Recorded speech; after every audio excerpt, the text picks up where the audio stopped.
Segera download Quran Tadabbur, dia meraih tafsir kebaikan. dalam genggaman Contoh Anda. bulan Ramadan adalah bulan Al-Quran.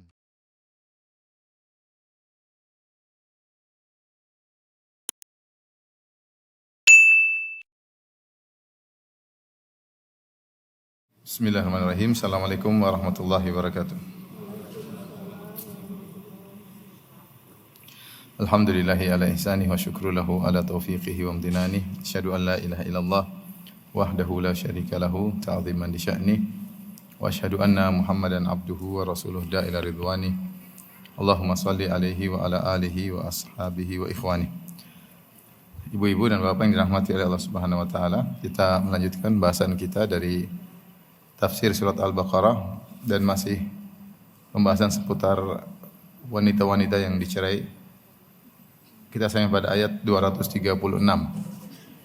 Allah Subhanahu wa taala berfirman, "La junaha 'alaikum in talaqtumun nisaa ma lam tamassuhunna aw tafridu lahunna fariidhah wa matti'uhunna 'alal musi'i qadaruhu wa 'alal muqtiri qadaruhu mata'an bil ma'ruf haqqan 'alal muhsinin." Tidak ada dosa bagi kalian, ya, jika kalian menceraikan istri-istri kalian sebelum kalian bercampur dengan mereka dan sebelum kalian menentukan nominal maharnya. Dan hendaknya kalian berikan suatu mut'ah, yaitu pemberian kepada mereka. Orang yang mampu menurut kemampuannya dan orang yang tidak mampu menurut kemampuannya pula. Yaitu pemberian menurut yang patut secara urf. Yang demikian itu merupakan ketentuan bagi orang-orang yang berbuat kebajikan. Ayat ini terkait dengan kondisi jika seorang menceraikan istrinya, kemudian dia belum menggaulinya dan juga belum menentukan nominal mahar. Ketika dalam akad nikah dia tidak sebut maharnya berapa, ya. Jadi dua persyaratannya, belum digauli dan nominal mahar juga belum disebut. Nominal mahar juga belum disebut. Kalau belum digauli dan nominal mahar belum disebut, maka tidak ada kewajiban untuk membayar mahar. Yang wajib hanyalah memberi namanya mut'ah. Mut'ah itu pemberian untuk menenangkan sang wanita, ya. Karena wanita telah dinikahi, ya, meskipun belum digauli, ya, tetapi kemudian diceraikan. Maka di antara syariat yang indah yang Allah wajibkan bagi lelaki ketika mengalami kondisi seperti ini, dia ceraikan istrinya sebelum dia gauli, sebelum dia sentuh dan sebelum dia sebutkan nominal mahar, maka dia harus memberikan mut'ah, yaitu semacam pemberian. Nah, pemberian tersebut kata Allah Subhanahu wa taala ditentukan sesuai dengan kadar kemampuan sang lelaki. Kata Allah Subhanahu wa taala, ya, wa matti'uhunna 'alal musi'i qadaruhu. Maka berikanlah mut'ah, itu berikan pemberian semacam hadiah. Mahar enggak perlu dibayarkan, ya, karena mahar tidak disebut ketika dalam pernikahan. Maka berikanlah mut'ah, pemberian kepada istri kalian yang kalian cerai, 'alal musi'i qadaruhu wa 'alal muqtiri qadaruhu. Sesuai dengan kemampuan. Kalau yang kaya hadiahnya tentu lebih banyak, dan jika sang suami miskin maka pemberiannya juga sedikit. Mata'an bil ma'ruf, sesuai dengan urf yang sepatutnya. Haqqan 'alal muhsinin, dan ini adalah kewajiban bagi orang-orang yang berbuat ihsan, yaitu yang menjalankan syariat Allah Subhanahu wa taala. Maka di sini ada namanya pembahasan namanya mut'ah. Mut'ah itu selain mahar. Selain mahar. Jadi ketika terjadi pernikahan, mahar, ya, meskipun tidak disebut dalam akad nikah, pernikahan tetap sah. Pernikahan tetap sah. Jadi masalah pernikahan ada beberapa kondisi. Kondisi pertama, ketika menikah, ya, mahar disebutkan. Saya nikahkan engkau dengan putriku dengan mahar sekian-sekian. Kemudian sang laki mengatakan, saya terima pernikahannya dengan mahar yang disebutkan. Nominal mahar disebutkan. Kondisi kedua, pernikahan tanpa menyebutkan mahar. Saya nikahkan putriku dengan kamu, kemudian sang laki berkata saya terima, tidak disebut mahar. Maharnya nyusul nanti. Ya, ini juga sah. Ini juga sah. Yang ketiga, pernikahan dengan mengatakan saya menikahkan putriku denganmu tanpa mahar. Tanpa mahar, saya tidak mau terima mahar. Jadi gratisan gampangannya. Saya nikahkan putriku denganmu gratisan. Maka ini ada dua pendapat di kalangan para ulama. Pendapat pertama bahwa nikahnya batil, tidak sah. Ini pendapat Syekhul Islam Ibnu Taimiyah rahimahullahu taala. Ya. Karena Syekhul Islam berdalil dengan wa uhilla lakum ma wara'a dzalikum an tabtagu bi amwalikum. Dihalalkan bagi kalian untuk menikah dengan harta kalian. Jadi pernikahan tidak sah kecuali dengan suatu nominal mahar yang harus diberikan. Adapun akad nikah dengan mahar gratis ini hanyalah kekhususan Nabi sallallahu alaihi wasallam. Nabi yang boleh menikah dengan wanita jika wanita tersebut menghadiahkan dirinya kepada Nabi sallallahu alaihi wasallam sebagaimana Allah sebutkan dalam surat Al-Ahzab. Kata Allah Subhanahu wa taala, "Wa imra'atan mu'minatan in wahabat nafsaha lin-nabi in arada an-nabiyyu ayastankihaha khalisatan laka min dunil mu'minin." Jika ada seorang wanita mukminah yang menghadiahkan, menghibahkan dirinya kepada Nabi, artinya dinikahi tanpa mahar. Jika Nabi ingin menikahinya, maka ini boleh bagi Nabi, namun khalisatan laka min dunil mu'minin, hanya untuk Nabi sallallahu alaihi wasallam. Adapun selain kaum mukminin, maka tidak boleh. Nah, kalau ada orang lelaki menikahkan putrinya gratis, maka ada dua pendapat di kalangan para ulama. Ada yang mengatakan nikahnya tidak sah karena akadnya batil tanpa ada maharnya, dan Allah telah mengatakan wa uhilla lakum ma wara'a dzalikum an tabtagu bi amwalikum. Kalau kau ingin menikah maka dengan harta kalian, harus ada sesuatu yang bernilai berupa harta sebagai mahar. Ini pendapat Syekhul Islam Taimiyah. Pendapat ulama yang lain, akadnya tetap sah tetapi syarat tersebut tidak dipakai. Sang wanita harus tetap dibayarkan mahar dengan mahar namanya mahar misl. Itu mahar yang dibayarkan kepada sang wanita sesuai dengan biasanya wanita seperti dia. Itu namanya mahru al-mithli. Jadi pernikahan tetap sah, cuma maharnya ukurannya sesuai dengan wanita yang seperti dia. Misalnya ada seorang lelaki, misalnya dari suku tertentu, dia nikahkan putrinya. Dia bilang saya nikahkan putriku dengan kamu gratisan. Maka menurut Ibnu Taimiyah akad batal. Menurut ulama yang lain sah. Terus maharnya gimana? Dia bilang gratis, tidak berlaku perkataan gratisnya. Maharnya ditentukan. Wanita seperti anakmu ini maharnya kira-kira berapa? Ditinjau dari kakaknya, adiknya, tantenya, atau ditinjau dari wanita sekampung dia, biasanya berapa wanita seperti ini mahar, disebut dengan mahar wanita yang semisalnya. Mahru al-misal itu mahar wanita semisalnya berapa. Jadi tetap mahar harus ada. Mahar harus ada. Nah, jadi tadi ada pernikahan dengan menyebut nominal mahar dalam akad nikah, ada pernikahan tanpa menyebut nominal mahar dalam akad nikah, dan ada pernikahan dengan menyebutkan mahar yang gratis ya. Ini tiga model pernikahan ya. Yang sekarang kita bahas pada ayat 236 adalah pernikahan tanpa menyebut nominal mahar. Kalau zaman kita hampir enggak ada ya, orang semua menikah pasti ada apa? Maharnya. Tapi mungkin terjadi, gimana kamu anak saya setuju? Oke, udah nikah. Saya nikahkan kamu, saya terima. Ya. Mahar tadi belum dibahas. bisa saja.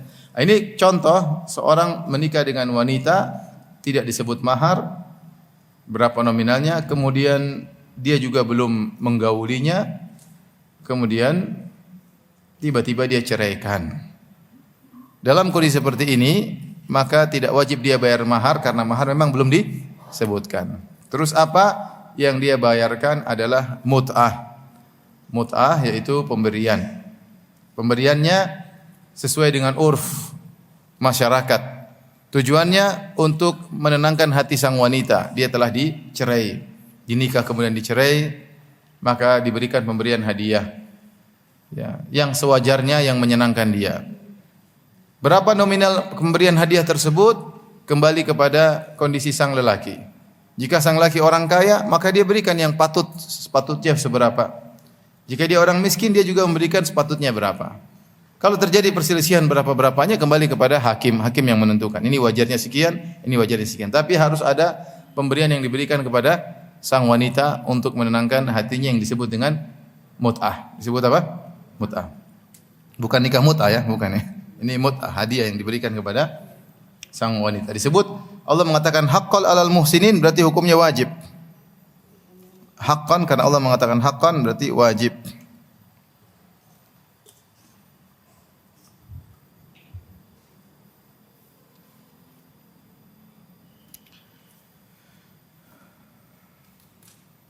Taib, ini ayat 236.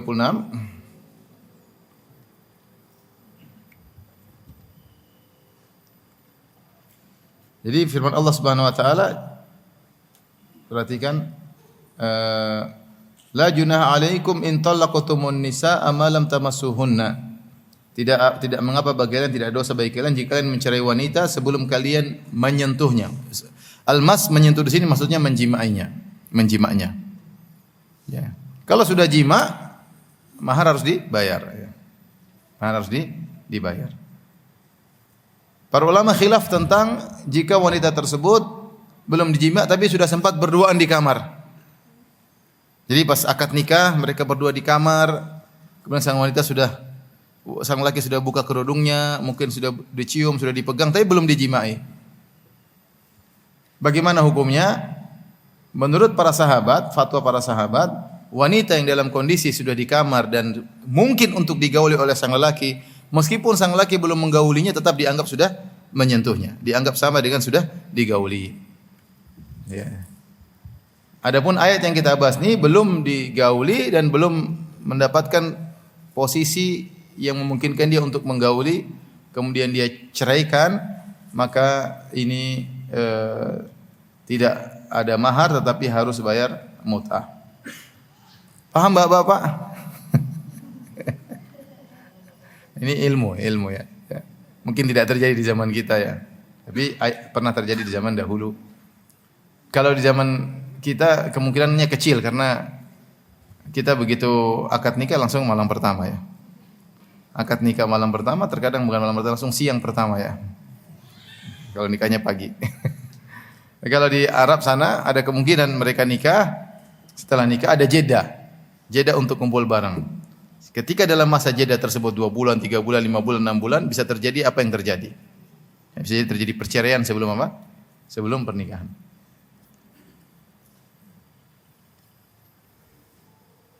Kalau ada papan saya bisa jelaskan biar enggak bingung ya, tapi ini karena enggak ada papan ya. Silakan menghayal ya. Taib.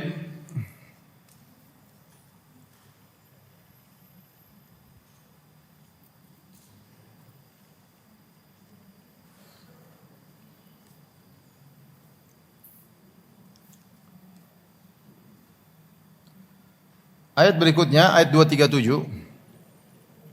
Kondisi yang lain. Wa in talaqtumuhunna min qabli an tamassuhunna wa qad faradtum lahunna fariidhah. Jika kalian menceraikan istri-istri kalian sebelum kalian sentuh atau sebelum kalian jimai atau sebelum kalian dalam kondisi memungkinkan untuk menjimainya, menggaulinya, wa qad faradtum lahunna fariidhah. Tapi sekarang kalian sudah sebut nominal mahar. Kalau yang pertama tadi belum sebut ayat 236, kalian tidak menggaulinya, belum menggaulinya dan tidak menyebut nominal apa? Mahar. Apa kewajibannya? Mut'ah, paham? Kondisi yang sekarang ayat 237, kalian belum menggaulinya tetapi kalian sudah nyebut nominal mahar ketika akad nikah. Ini beda lagi hukumnya. Maka ini tidak terkena kewajiban mut'ah tapi harus bayar mahar setengah. Kata Allah Subhanahu wa taala, "Fa nisfu ma faradtum", maka yang kalian harus bayar setengah mahar yang kalian sebutkan. Illa ayyafuna aw ya'fu alladhi bi yadihi uqdatun nikah. Kecuali para wanita memaafkan dengan mengatakan ya sudah enggak usah bayar mahar. Au ya'fu alladhi bi yadihi uqdatun nikah, atau sang lelaki mengatakan ya sudah saya bayar mahar full. Wa anta afu aqrabu litaqwa, dan kalian memaafkan itu lebih dekat kepada ketakwaan. Wala tansaul fadla bainakum innallaha bima ta'maluna basir. Dan janganlah kalian meninggalkan bersikap yang terbaik di antara kalian. Sungguhnya Allah Maha mengetahui apa yang Maha melihat apa yang kalian lakukan. Taib, ayat ini kondisi berikutnya. Seorang laki menikah dengan wanita. Dalam pernikahan tersebut disebut mahar. Mahar 100 juta. Ya, 100 juta. Kemudian nanti kita mau sekamar, mau hidup bareng 6 bulan lagi. Taib, nikah, akad nikah selesai, belum apa-apa, belum pernah sekamar bareng, tapi sudah sah. Sudah koleng-kolengan, sudah kirim-kirim foto bareng-bareng. Biasa, tapi sudah sah, sudah suami istri. Ketika di tengah perjalanan namanya LDR ya, sering terjadi apa? Ketersinggungan. Akhirnya sang lelaki mungkin tersinggung atau apa terjadi sesuatu, akhirnya dia ceraikan apa? Wanita tersebut. Belum diapa-apain. Seandainya dia sudah gauli atau seandainya dia sudah dalam satu kamar bareng, maka mahar harus dibayar full 100 juta. Tetapi karena wanita ini belum disentuh, belum digauli, belum diapa-apain tapi sudah terlanjur sebut nominal mahar, maka yang wajib dia cuma bayar setengah mahar. Jadi berapa? 50 juta. 50 juta. Kenapa harus bayar 50 juta? Ya karena ini wanita sudah kamu nikahi. Ketika kamu sudah nikahi, kamu cerai statusnya jadi apa? Janda. Meskipun janda masih bersegel belum apa-apa ya. Tapi sudah janda. Kemudian yang kedua, kamu sudah mengambil waktu dia. Artinya ada laki-laki yang mau ngelamar enggak jadi karena kamu sudah apa? Booking dia. Kamu udah booking selama 3 bulan terus kamu cerai. Maka ini tentu ada pengorbanan dari sang wanita. Dia ada mengalami kerugian. Tapi kerugiannya tidak full gampangannya karena dia belum digauli. Nah, syariat memandang wanita seperti ini, maka diberi maharnya berapa? Setengahnya. Dari 100 juta menjadi 50 juta. Paham ya? Paham. Tetapi kata Allah, illa ayyafuna, kecuali sang wanita memaafkan. Dia mengatakan ya sudahlah, enggak usah bayar mahar lah, gratisan. Saya maafkan, saya belum diapa-apain. Dia tahu hak dia dapat 50 juta, tapi dia bilang udahlah, enggak usah lah. Kamu juga belum ngapain saya, ya mungkin terbaik kita berpisah. Dia maafkan. Kalau wanita memaafkan, maka sang lelaki boleh tidak bayar mahar sama sekali. Artinya wanita tersebut maafkan dan menjatuhkan hak dia, menggugurkan hak dia untuk mendapatkan setengah mahar. Atau au ya'fu alladhi biyadihi uqdatun nikah, atau yang memegang tali pernikahan itu sang suami, justru dia yang maafkan, dia mengatakan saya maafkan. Enggak saya bayar semuanya. Dia bayar 100 juta full. Apakah sang wanita boleh terima? Boleh. Karena itu kebaikan dari apa? Sang suami bilang sudahlah, saya kasih full aja lah. Kamu sudah saya nikahi. Saya sudah, orang lain yang mau ngelamar kamu sudah ditolak semuanya. Jadi saya bayar full, saya bayar 100 juta. Ini boleh.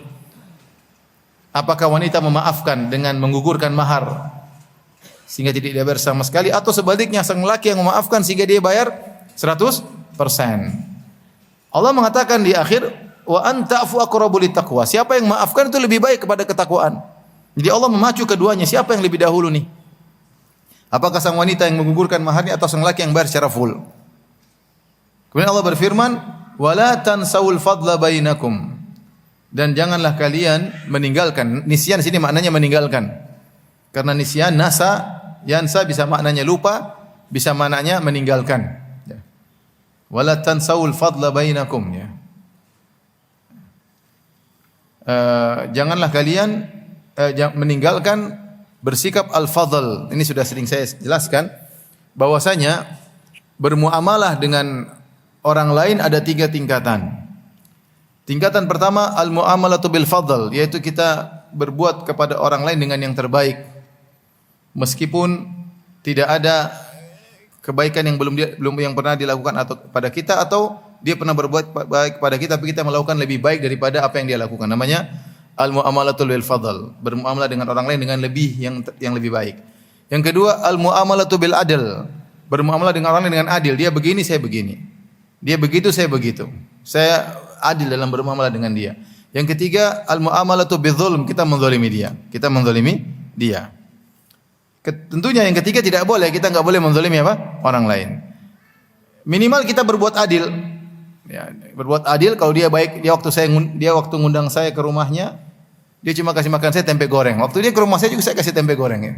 Ini contoh apa? Adil, kan? Sama-sama. Dia pernah traktir saya makan apa, saya traktir juga, adil. Nah. Ini oke, enggak ada masalah. Tapi yang terbaik adalah al-muamalatu bil fadl, bermuamalah dengan orang lain dengan bil fadl, dengan lebih baik daripada sikap dia kepada kita. Atau bahkan dia tidak pernah punya kebaikan sama kita sama sekali, kita berbuat baik sama dia. Itu namanya bil fadl. Contoh Nabi Ibrahim alaihissalam, ketika beliau didatangi oleh tamu-tamu malaikat yang menjelma menjadi manusia. Hal ataka hadithu dhaifi Ibrahim al-mukramin idh dakhalu alaihi faqalu salama qala salamun qaumun munkarun Faraga ila ahlihi faja'a bi ajlin samin faqarrabahu ilaihim qala ala ta'kulun faujasa minhum khifah qalu la takhaf. Kata Allah Subhanahu wa taala belumkah datang kepada engkau tentang kabar tamu-tamu Nabi Ibrahim alaihissalam. Ketika mereka mengetuk pintu rumah Ibrahim, mereka berkata, Assalamualaikum. Kata Nabi Ibrahim, salamun qaumum munkarun. Waalaikumsalam kepada orang-orang yang saya tidak kenal. Itu saya tidak mengenal. Tetapi orang tersebut ketika datang dan Ibrahim tidak pernah ketemu dengan mereka sama sekali sebelumnya. Tapi apa yang dilakukan Nabi Ibrahim alaihissalam? Faraga ila ahli faja'a bijilin samin. Segera dia pergi ke istrinya, kemudian dia sembelih sapi, kemudian dia panggang, kemudian dia hidangkan. Ya. Ini padahal tamu-tamu tidak pernah dia kenal apa sebelumnya.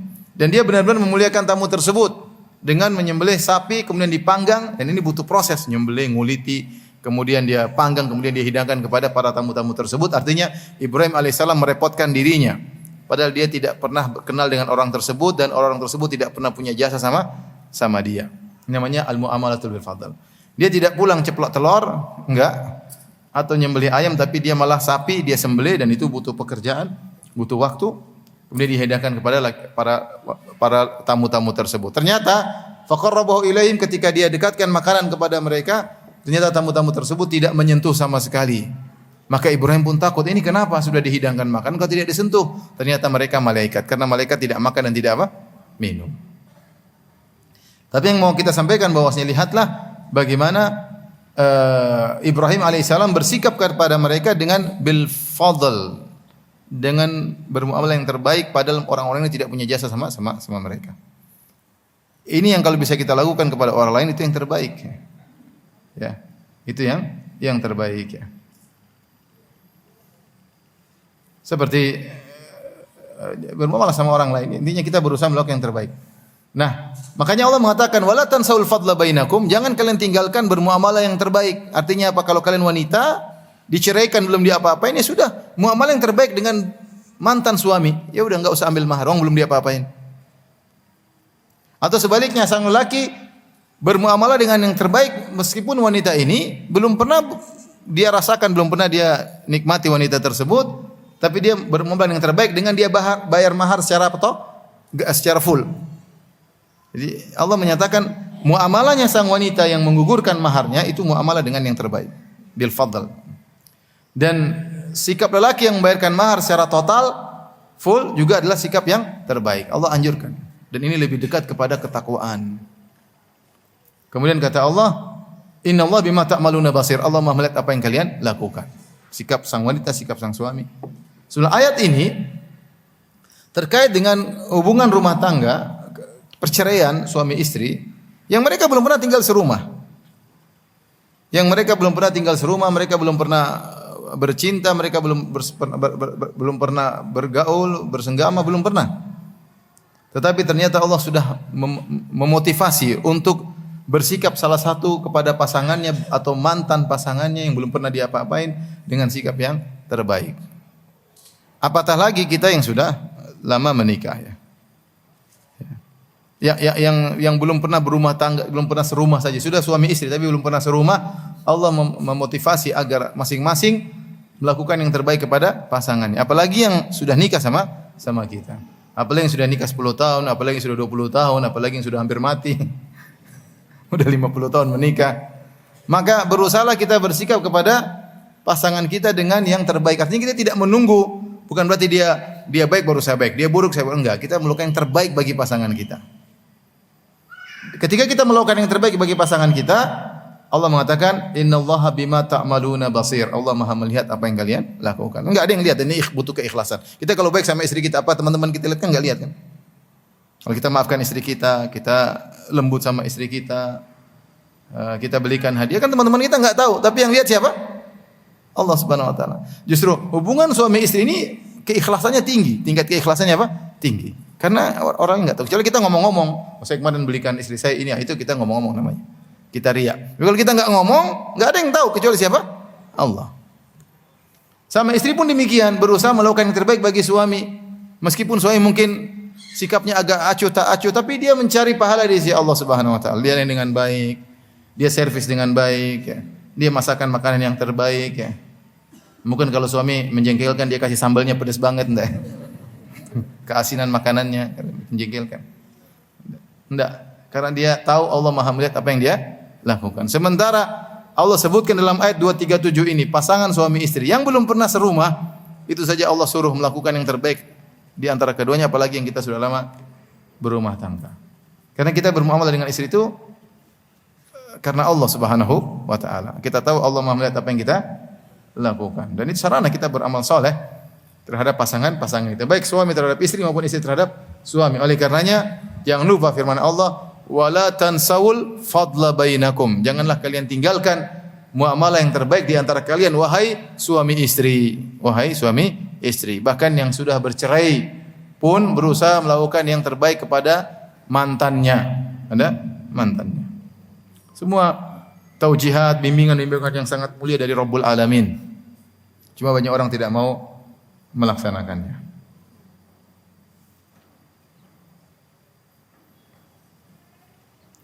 Itulah dalam bersikap kepada siapapun kita berusaha yang terbaik. Jadi saya katakan tadi, bermuamalah kepada orang ada tiga. Ada namanya al-muamalatu bil fadl yang tadi yang kita sebutkan. Yang kedua bil adl dengan keadilan. Yang ketiga bil zulm dengan berbuat zalim. Kita mengurangi hak orang ini tidak boleh. Yang bil fadl banyak, sesama suami istri kita melakukan yang terbaik. Tidak tunggu istri kita baik baru kita baik, enggak. Tidak tunggu suami kita baik baru kita baik, enggak. Kita berlomba di hadapan Allah. Wa anta afu aqrabu littaqwa. Siapa yang bermuamalah dengan terbaik dia lebih dekat kepada ketakwaan. Kita yakin innallaha bima ta'maluna basir. Allah Maha melihat apa yang kalian lakukan. Seperti sabda Nabi sallallahu alaihi wasallam, rahimallahu ra'an samman idza ba'a, samhan idza ishtara, samhan idza iqtada. Semoga Allah merahmati seorang yang dia mudah ketika membeli, mudah ketika menjual, dan mudah ketika menagih atau mudah ketika membayar hutang. Ketika dia membeli dengan mudah, dia kalau beli barang dia tidak terlalu banyak tawar ya. Berapa Mbak? 10.000, langsung dia bayar. Dia mudah untuk apa? Membeli. Yang kiri barang sudah cocok, barang berharga oke, dia bayar aja. Kalau dia tawar pun sedikit, berapa? 10.000, 9.000 Mbak, ya, masuk akal ya. Ini namanya mudah untuk apa? Membeli. Ini dirahmati oleh Allah Subhanahu wa taala. Selama kita tidak ditipu dan kita tahu ini masuk akal, kita enggak usah tawar-tawar, orang kan jual cari rezeki. Udah beli aja. Ini berapa Mbak? 10.000, 3.000 ya? 3.000 Mbak. Enggak.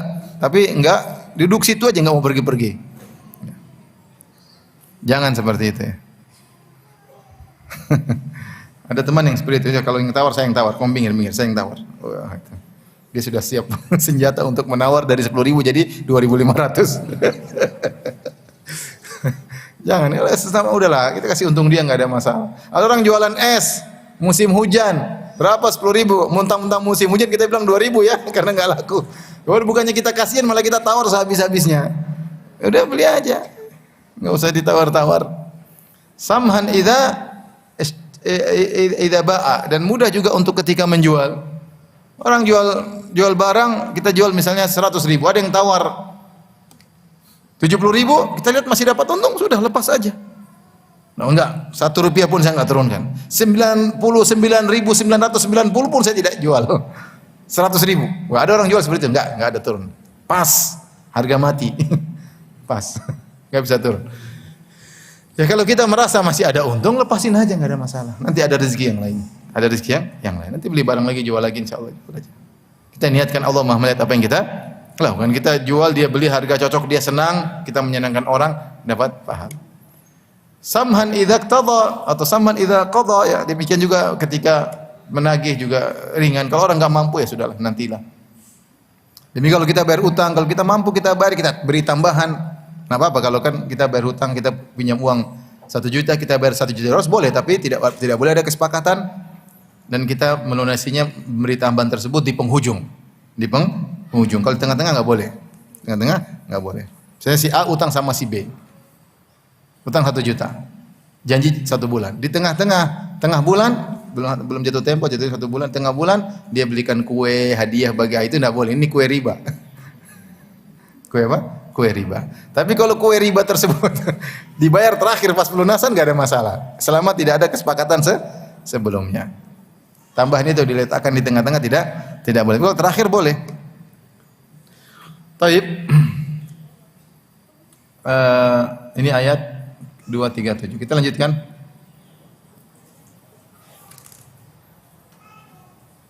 Ini nasihat saya pada diri saya pribadi dan juga pada ikhwan dan akhwat, bapak dan ibu-ibu, carilah pahala dalam kehidupan rumah tangga kita. Rumah tangga kita ini banyak ladang pahala. Ya. Jangan kita sia-sia, tiap hari kita bertemu istri, tiap hari bertemu anak-anak, tiap hari menjalani kehidupan rumah tangga, telepon, WA, melakukan yang terbaik bagi pasangan kita. Dengan mengharap pahala dari Allah Subhanahu wa taala ya. Dan mereka adalah orang yang lebih utama kita baikin daripada selain mereka, suami kita atau istri kita. Baik, kita lanjutkan.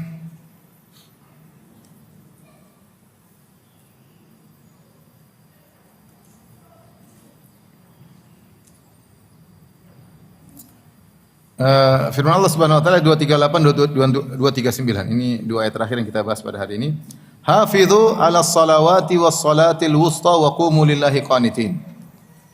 Jagalah salat-salat dan juga salat al-wusta, salat yang tengah. Wa qumu lillahi qanitin, dan berdirilah di hadapan karena Allah Subhanahu wa taala qanitin ya, dengan tenang ya. Dengan khusyuk. Qanitin maksudnya dengan khusyuk.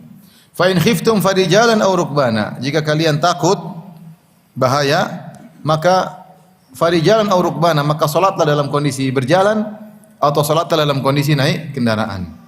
Fa idza amintum, jika kalian sudah merasa aman, fazkurullaha, maka berzikirlah kepada Allah, itu salatlah kalian, kama 'allamakum ma lam takunu ta'lamun, sebagaimana yang telah Allah ajarkan kepada kalian yang sebelumnya kalian tidak mengetahui. Baik. Ini ayat pertama, ayat 238, hafidhu 'ala salawati, jagalah salat. Allah tidak mengatakan ihfadzus salawat, tapi Allah mengatakan hafidhu, al-muhafadzah. Itu lebih al-muhafadzah lebih kuat daripada ihfadz. Jadi jagalah dengan penuh perhatian dan continue. Hafidhu 'ala salawat. Jagalah salat-salat. Yang maksud salat di sini adalah salat al-maktubah, itu salat lima waktu. Jagalah salat-salat. Jangan sampai kalian tinggalkan, kerjakan dengan sebaik-baiknya. Ingat waktunya, jangan kalian tunda. Kemudian Allah khususkan was-salatil wusta, terutama salat yang tengah. Jadi misalnya kita bilang sama orang, jagalah 5 anakku dan jagalah si fulan, di antara anak salah satunya mungkin dia cacat atau dia sakit. Kita mungkin seorang mengatakan jagalah anak-anakku 5 ini dan jangan lupa anak ketiga, misalnya anak keempat. Ya, ketika kita menyebutkan secara khusus anak keempat atau anak ketiga, berarti dia harus ada perhatian lebih spesifik. Paham? Paham ya? Ini maksudnya. Hafidhu, jadi seperti Allah berfirman, innal ladzina amanu wa amilus solihat. Sungguhnya orang beriman dan beramal saleh. Amal saleh bagian dari iman, tapi disebutkan secara tersendiri agar diperhatikan lebih spesifik. Innal ladzina amanu, seperti mengatakan datang para ulama dan juga datang Syekh bin Baz rahimahullah misalnya. Ulama banyak, tapi ketika kita menyebutkan Syekh bin Baz secara sendiri, berarti kita menunjukkan dia harus diperhatikan secara spesifik. Faham? Sama. Hafidhu 'ala salawati wa salatil wusta. Jagalah salat-salat dan juga salat wusta. Bukan salat wusta salat yang lain, enggak. Dia termasuk dari salawat 5 waktu. Faham? Cuma dia disebutkan untuk diperhatikan secara spesifik. Nah, para ulama khilaf tentang apa salat al-wusta di sini. Sebagian ulama berpendapat bahwasanya adalah salat zuhur. Kalau tidak salah ini pendapat mazhab Syafi'i, saya lupa juga, tapi ini pendapat sebagian ulama, yang dimaksud dengan salat wusta adalah salat apa? Zuhur. Mereka punya beberapa dalil, di antaranya mereka mengatakan salat zuhur adalah salat yang pertama kali dikerjakan setelah salat diwajibkan. Jadi ketika Nabi SAW Isra Mi'raj, Nabi ketemu Allah Subhanahu wa taala, kemudian Nabi turun. Kemudian pertama kali Jibril datang mencontohkan salat 5 waktu adalah salat zuhur. Jibril kemudian datang di awal waktu salat zuhur. Kemudian di awal waktu salat asar Jibril datang lagi. Di awal waktu salat maghrib, salat isya, di awal waktu salat subuh Jibril datang. Kemudian hari kedua Jibril datang di akhir waktu salat zuhur. Di akhir waktu salat asar. Di waktu akhir salat maghrib, di akhir waktu salat isya, di akhir waktu salat subuh. Kemudian Jibril mengatakan di antara 2 waktu yang saya datang kemarin dan sekarang itulah waktu salatnya. Tetapi yang pertama kali Jibril alaihissalam datang mencontohkan waktu salat adalah salat zuhur, sehingga dia adalah salat yang utama. Yang kedua, kata mereka salat zuhur adalah salat yang tengah. Dia di antara 2 salat yang dikerjakan di apa namanya di malam hari, yaitu isya dan subuh. Kemudian juga antara maghrib dan antara asar dan yang sholat siang antara asar dan maghrib yang dikerjakan ketika matahari masih kelihatan, masih terang. Maghrib juga masih terang, masih kelihatan. Sehingga dia bilang zuhur itulah yang tengah. Zuhur yang tengah. Ini pendapat karena mereka mengatakan zuhur di tengah antara dua solat yang dikerjakan dalam kegelapan dan dua solat yang dikerjakan masih kelihatan orang-orang, yaitu solat zuhur. Zuhur itu antara isya dan subuh yang dikerjakan dalam kegelapan, dan antara asar dan maghrib yang dikerjakan masih orang-orang masih kelihatan. Pendapat yang kedua mengatakan solat wusta adalah solat maghrib. Solat maghrib adalah solat yang tengah. Kenapa? Karena dia sendiri yang ganjil. Dia sendiri yang apa? Ganjil. Zuhur, asar genap, isya, subuh genap. Yang ganjil cuma solat maghrib. Namun pendapat yang lebih kuat, ada Al-Qurtubi menyebutkan sekitar 10 pendapat tentang khilaf makna dari solat al-wusta. Yang benar wallahu alam bisawab, solat al-wusta maksudnya solat asar. Solat asar. Ya. Dalilnya apa? Dalilnya karena Rasulullah menamakan salat wusta dengan salat asar. Dalilnya hadis Nabi sallallahu alaihi wasallam. Ketika terjadi perang Khandaq, ketika itu kaum musyrikin menyerang dengan luar biasa, ya. Sehingga kaum muslimin tidak sempat untuk melaksanakan salat asar. Hujan anak panah begitu banyak sehingga mereka tidak menemukan celah waktu untuk salat asar berjamaah. Akhirnya mereka diserang sampai akhirnya Rasulullah SAW tidak sempat solat asar. Rasulullah SAW berkata ketika itu, syagaluna an salatil wusta salatil asar mala Allahu kuburahum wa ajwafahum nara. Mereka telah membuat kita tidak bisa solat asar, solat wusta. Semoga Allah memenuhi kuburan mereka dan memenuhi mulut mereka dengan api. Di sini dalam hadis ini Rasulullah SAW menamakan solat al-wusta dengan solat asar. Dan kalau kita lihat salat asar dari sisi tengah-tengah, ya, kita bisa tinjau tengah juga. Kenapa salat asar?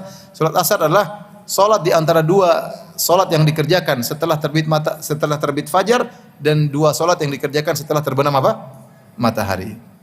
Ya, karena salat asar itu antara sebelumnya adalah salat subuh dan salat zuhur, yaitu sejak matahari fajar terbit, karena hari dimulai dengan terbitnya fajar. Paham? Kemudian hari ditutup dengan terbenamnya matahari. Nah, matahari terbenam ada dua solat lagi, solat maghrib sama solat isya. Sehingga dari sini kita tahu solat wusta adalah solat asar. Berdasarkan juga sabda Nabi SAW dalam hadis tadi, syagaluna an salatil wusta salatil asr mala Allahu kuburahum wa ajwafahum nara. Mereka telah membuat kita sibuk sehingga tidak bisa solat tengah, solat asar. Semoga Allah memenuhi kuburan mereka dan mulut-mulut mereka dengan api neraka. Kemudian yang berikutnya, salat asar adalah salat yang berat untuk dikerjakan, ya. Terutama orang sudah pulang kerja, asar pinginnya istirahat, pinginnya tidur, sehingga banyak orang yang lewat salat asarnya atau terlambat tertunda salat asarnya. Maka perlu diperhatikan salat ini salat yang utama. Makanya dalam hadis Rasulullah SAW mengatakan, man taraka salatal asri faqad habita amaluhu. Siapa yang meninggalkan salat asar maka telah gugur amalannya. Ada khilaf di kalangan para ulama maksud apanya, maksud sabda Nabi, siapa yang meninggalkan salat asar maka telah gugur amalannya. Ada yang mengatakan gugur amalannya seharian penuh gara-gara dia tinggalkan salat asar. Ada yang mengatakan dia keluar dari Islam karena meninggalkan salat asar. Allah alam bisawab. Intinya salat asar penting. Sampai Rasulullah SAW mengatakan, man taraka salatal asr faqad habita amaluh. Siapa yang meninggalkan salat asar maka telah gugur amalannya. Demikian juga Rasulullah SAW mengatakan, man shallal bardaini dakhalal jannah. Siapa yang salat dua salat yang dingin maka dia masuk surga. Salat al-bardaini, dua salat yang dingin, para ulama mengatakan maksudnya salat asar dan salat subuh. Salat asar dan salat subuh.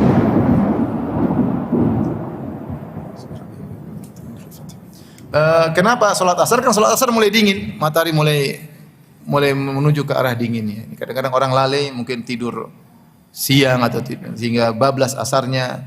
Demikian juga salat subuh ketika kondisi dalam kondisi nyaman, ya, dingin. Ini dua salat yang jangan ditinggalkan karena keutamaannya. Siapa yang mengerjakannya maka dia masuk surga.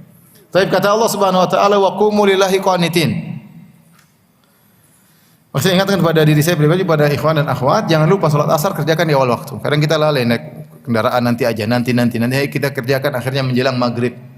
Seperti orang munafik yang dia duduk tunggu salat asar belum sudah azan dia tidak salat.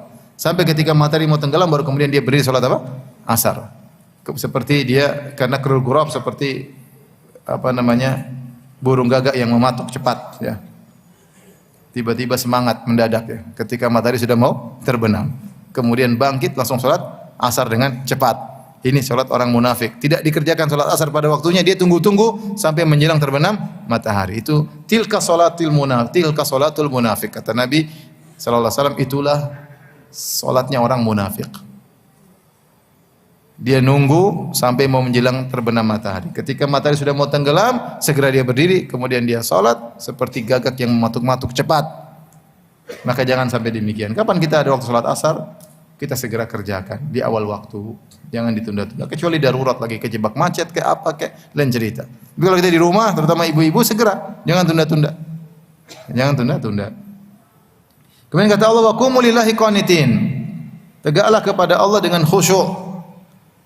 Ini dalil waqumu, dalil bahwasanya salat fardu harus ditegakkan dengan berdiri. Siapa yang salat fardu tidak berdiri maka salatnya tidak sah.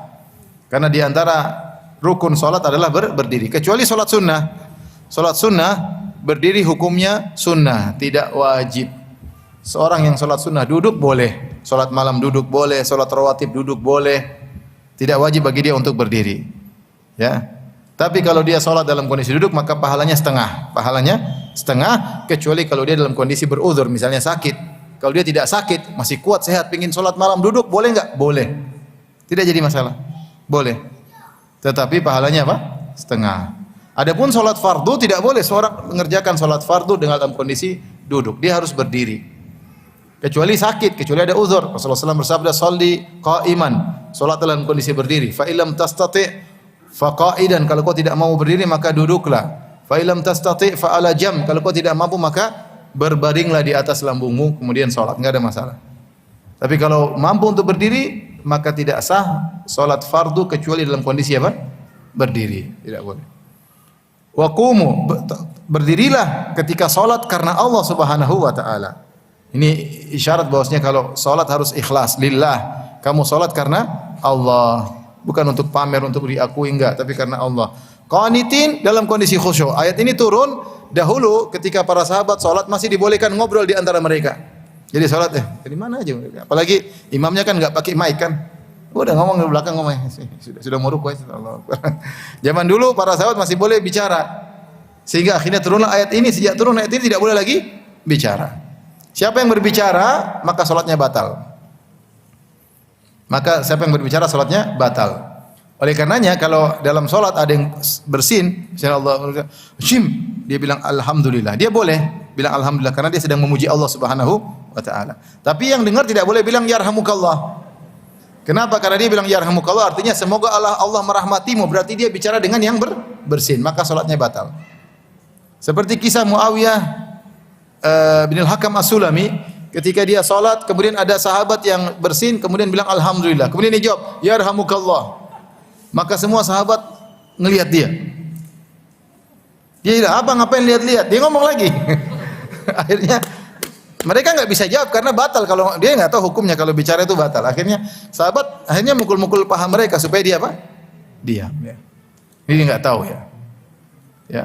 Kalau salat sengaja bicara dengan orang lain maka salatnya batal. Kalau enggak sengaja, enggak batal, enggak tahu ya, enggak sengaja kelepasan itu enggak sengaja. Latah, lihat ada bahaya latah ngomong, enggak sengaja ya. Itu tidak jadi masalah. Ada khilaf di kalangan para ulama jika berbicara untuk kemaslahatan salat. Ini riwayat dari Ibnu Qasim, muridnya Imam Malik. Dia mengatakan boleh bicara kalau untuk kemaslahatan apa? Salat. Misalnya imam salat 4 rakaat, dia lupa rakaat kedua dia salam. Assalamualaikum warahmatullahi wabarakatuh. Assalamualaikum warahmatullahi wabarakatuh. Mau belakang subhanallah. Subhanallah. Dia kenapa subhanallah, dia bingung. Dia enggak tahu apa yang dia lakukan. Ada yang ngomong masih 2 rakaat. misalnya masih 2 rakaat lagi. Sudah rakaat lagi. Dia tanya sama yang masih tasyahud gini. Benar enggak? Masih 2 rakaat? Iya, benar. Ayo lanjut. Ini menurut Ibn Qasim tidak membatalkan salat karena ini semua demi kemaslahatan apa? Salat. Iya, tapi kalau bagi pendapat lain tidak boleh, tetap batal. Jadi enggak boleh ngomong sama orang lain. Siapa ngomong sama orang lain salatnya apa? Batal. Tapi dulu para sahabat salat sambil ngobrol di antara mereka sampai turunlah firman Allah, wa qumu lillahi qanitin. Tegaklah kalian karena Allah dalam kondisi khusyuk. Khilaf tersebut disebut oleh Al-Qurtubi dalam tafsirnya. Baik, kemudian Allah bercerita atau menyebutkan tentang kondisi yang spesifik yang di mana orang-orang boleh salat tanpa harus khusyuk secara tubuh, tanpa harus berdiri menghadap kiblat, yaitu dalam kondisi darurat. Allah berkata, "Fa in khiftum farijalan aw rukbana." Jika kalian dalam kondisi ketakutan, maka kalian boleh salat dalam kondisi berdiri, dalam kondisi berjalan dan dalam kondisi naik kendaraan. Nah, salat khauf ada 2 model, ya.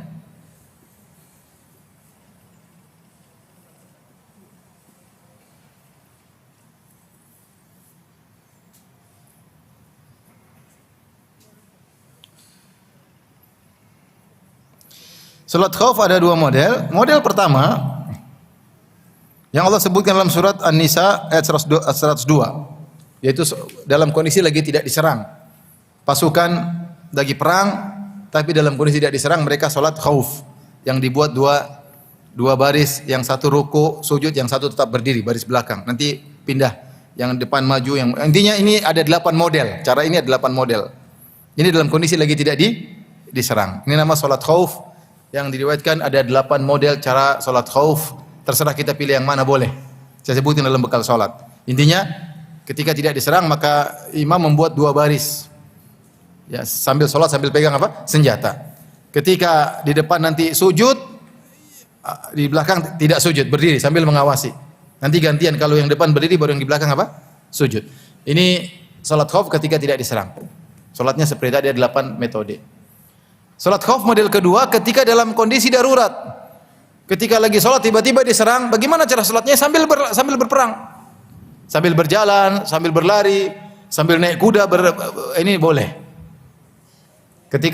Karena tidak mungkin dia salat biasa, dia bakalan dibunuh, maka dia tidak batalkan salatnya, dia lanjutkan apa? Salatnya, kemudian dia tetap salat dalam kondisi demikian. Ini yang kata Allah, fa in khiftum farijalan aw rukbana. Jika kalian takut bahaya, kalian boleh salat dalam kondisi berjalan ataupun naik kendaraan, boleh. Dan para ulama menyebutkan juga bukan dalam kondisi perang saja. Misalnya kalian salat dikejar macan, jangan pasrah ya. Macan datang, kemudian bismillah kata.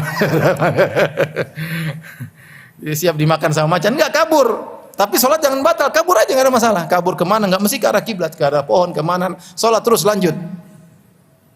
Ya, atau dikejar musuh kejar atau musuh dan kita sambil lari meskipun tidak menghadap kiblat, lari berlawanan arah kiblat, tetap salat, tidak ditinggalkan. Ini menunjukkan bagaimana salat adalah ibadah yang sangat penting dalam kondisi apapun, tidak boleh ditinggalkan. Selama orang masih bisa berfikir, dia tidak boleh tinggalkan salat. Bahkan orang yang sakit di rumah sakit, dia harus salat, tidak boleh karena sakit dia tidak salat. Selama dia masih bisa berfikir, dia harus wajib salat. Ustaz, saya tidak bisa berwudu, salat tidak usah wudu, tayamum. Ustaz, saya tidak bisa tayamum, tidak bisa gerak, enggak usah salat enggak usah wudu, enggak usah tayamum, salat sebisanya. Enggak ada masalah. Ustaz, saya enggak bisa bangun, saya enggak bisa gerak, salat pakai lirikan mata. Ustaz, saya enggak bisa gerakan mata saya, salat pakai pikiran. Jadi tidak boleh tinggalkan salat sama sekali. Termasuk dalam kondisi tidak boleh meninggalkan salat dalam kondisi antara hidup dan mati, seperti ini tadi. Dikejar musuh, dikejar hewan, dikejar apa, salat namanya salat farijalan aw rukbana. Tidak jadi masalah ya. Terus seperti orang sedang bertempur, dia sedang naik naik pesawat tempur lagi kejar-kejaran ya, dia sholat sambil nembak-nembak, nggak ada masalah. Ya, jadi ini boleh ya, sholat dalam kondisi demikian. Termasuk misalnya seorang lagi sholat di masjid, tahu-tahu gempa, ini boleh keluar dan sholatnya dia lanjutkan, paham? Dia lanjutkan ke arah luar masjid, dia lanjutkan. Kalau misalnya lagi berjamaah, bu yang masing-masing kabur, nggak mesti sholatnya dibatalkan, paham? Kalau memang bahaya dia takut ya, dia tidak harus bertahan dalam masjid ya. Karena khawatir terjadi apa yang terjadi di dalam rumah lagi sholat sunnah, maka kemudian dia boleh kabur dan dia lanjutkan apa? Sholatnya. Dia lanjutkan sholatnya di luar rumah kalau ada kesempatan hadap kiblat, kalau enggak apa-apa, yang penting dilanjutkan sholat karena dia sedang menyelamatkan apa? Jiwanya. Paham? Fa in khiftum farijalan aw rukbana. Fa idza amintum, kalau kalian sudah merasa aman, fadhkurullaha kama 'allamakum, maka berzikirlah kepada Allah. Maksudnya berzikir kepada Allah, salatlah kalian. Karena salat adalah zikrullah. Fadhkurullah, berzikirlah kepada Allah, maksudnya salatlah kalian kama 'allamakum ma lam takunu ta'lamun, sebagaimana Allah telah mengajarkan kalian apa yang kalian dahulu tidak mengetahuinya. Asalnya kita ini manusia bodoh, diajarin oleh Allah Subhanahu wa taala. Di antaranya Allah mengajarkan kita bagaimana cara salat, dan kalau kita sudah aman, salatlah sebagaimana biasanya, kata Allah Subhanahu wa taala. Baik, demikian saja ikhwan dan akhwat, bapak dan ibu-ibu yang dirahmati Allah Subhanahu wa taala, kajian kita.